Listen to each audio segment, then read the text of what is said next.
You're watching Behind the Bar with Paul Starr.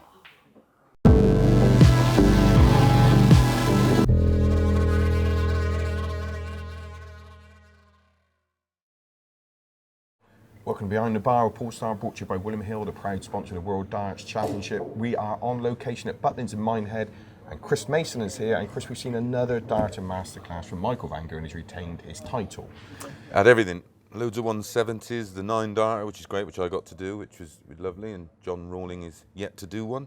Not that we've mentioned that too often. Not too often, no. It's look, we've seen upsets. So Gary Anderson losing to a qualifier, and everyone's struggling to get through. But Michael van Gerwen just powers through, and I think the only stage maybe is 4-1 down against Phil on a dart for 5-1, but he didn't hit it, and then he took over. Yeah, that was the turning point in the final. I'm not saying he wouldn't have come back from 5-1, because on reflection, the scoreline suggested that he probably would have. But yeah, I think for Phil mentally, that one hurt. And you could see his reaction afterward. Phil, he's like proper wounded. Yeah. And he's not far off playing at the top of his game, really.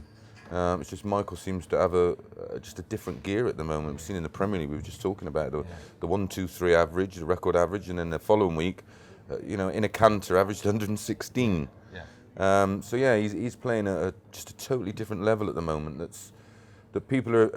What we had in Phil's day was that you're intimidated, and when they do it a poor score, which is a rarity, you just force it, and you try and get on it too quick, and you're just constantly forcing the issue, thinking, right, I got it at 180, I got a 180, and he's got that dominance now. He's flying. I think he's won the last 6 tournaments on ITV. It is mad, and it doesn't matter whether he's playing a qualifier. Obviously, he played Rob Cross in Berlin, and it didn't matter, because when he goes up against a Phil Taylor or Peter Wright, he doesn't care what's in front of him. He just powers. No, he's like a great fighter. They just find a way to win. Yeah. And we've seen with Gary. Gary just took his eye off the ball a little bit, and then you give these qualifiers. They don't carry any luggage around, like they're not damaged goods like most players. They got nothing to lose. They don't care. They haven't been through that. That torture of getting close and blowing leads and losing finals or whatever else. And Gary sort of let him run early, and he never looked back. No. But Gary, all this time of the year, he always tends to struggle a bit. He won the world title, and that sort of job done. He's the current world champion. What else does he need to prove? He's happy. He's playing all right in the Premier League in bits and bobs.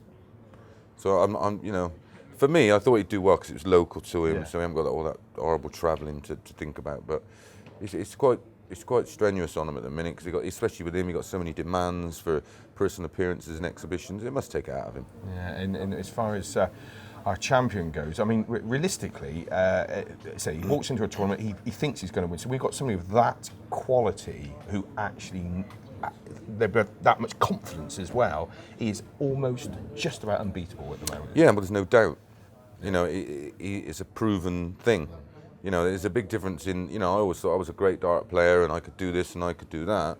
But there's always that niggling doubt when you don't win one on TV. You think, when's it going to happen? Then it becomes almost like a crutch. And it's for him. When you think he's sort of had 3 phases of his career. When he was a kid, he was unbelievable. 15, 16, 17, he was absolutely outstanding. Won the World Masters, he had that 9 darter in that big Dutch tournament. And then he went through his period. Every time I seen him, he was crying. Yeah. He was in bits all the time. He was getting beat. Even I was beating him. And he just couldn't get any momentum in his game. He couldn't get any confidence. He felt that he could still, but everything was still, the throw was still the same. It was the same darts, it was the same person. But that's how fickle sport is, I suppose. And then now, when you think of the last 4 years of his domination, it's been phenomenal. In that period, he's won the World Championships, and he's won this twice. And like you say, he just looks unstoppable. He's on a serious roll. Yeah. And someone's going to have to produce sort of a 110, 115, over a long period to knock him out of a tournament. And a lot of these events are fairly short races early on. The Premier League's a short race.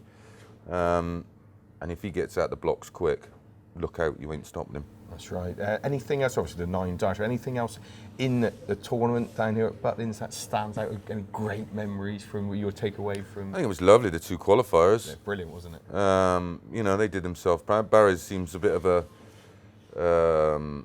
you know, he's one of them. Really, you either love him or loathe him. He had mixed reviews, but he's interesting. He bounces around. He's a bit of a character.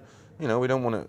You know, snookers, they were all a bit robotic. It was only, you know, we don't want darts to be like that. We want personalities. We want people to ruffle a few feathers. But yeah, that was a fabulous story. I think. But really, it's just all about Michael. You know, and the fact that he hit the 9 dart. I thought Joe Cullen played lovely. Yeah. Showing his potential off the floor now onto the stage. Yeah, he's a great player. He is, isn't he? He's a great player. I mean, I've known him for a few years. I actually played him when he made his debut in this very event when we were up in Bolton. But I don't know him sort of that well, so I don't know whether he puts a lot of practice in or how committed he is. But my goodness, is he talented? Yeah. You know, wonderful throw, isn't he? Great throw. Yeah. And Peter Wright, I was just speaking to Peter just after the final, it's like just one step too far, but he's no disgrace in what he's achieved, because he is making the later stage of these major tournaments, and he just run into Michael van Gerwen, but he's a lovely player, isn't he? And he will. Well, look at the reaction he had in defeat from the crowd. Yeah. That's, you know, that's lovely. Yeah. And you know, I look at that, and he's got it in him. I mean, how close was that 9 darter? Yeah. I mean, he's obviously got it in because he wins opens. He's beaten Michael. He wins the other ranking events, and he's just got to find a way to just at that right time find another gear. Yeah. And at the moment, he just doesn't have that in his locker. But he's so close to it. Yeah. You know, I think he's a fabulous player. I mean, I remember him first time round when he played Richie Burnett at Lakeside, and he had his fancy shoes on. He was chewing gum, and and then he just sort of disappeared for a while, and then look at him now. He's reinvented himself. He's one of the most popular players on the exhibition, and if you do get a chance to go and see him in exhibition, he's nearly as good as me.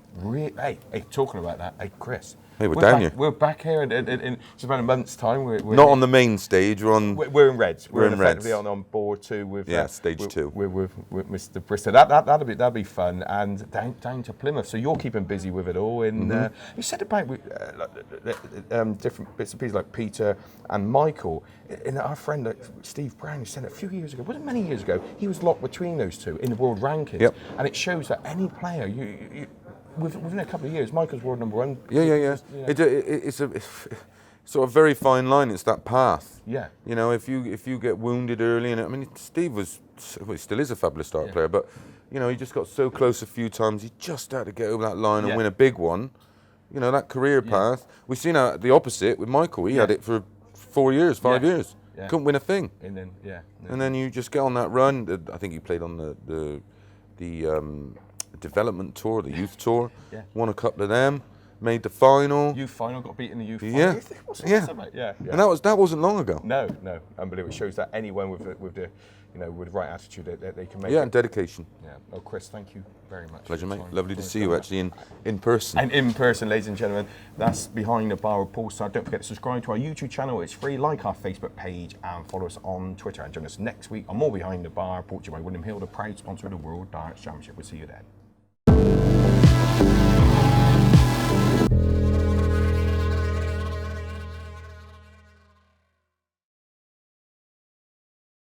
Don't forget to subscribe to Tungsten Tales.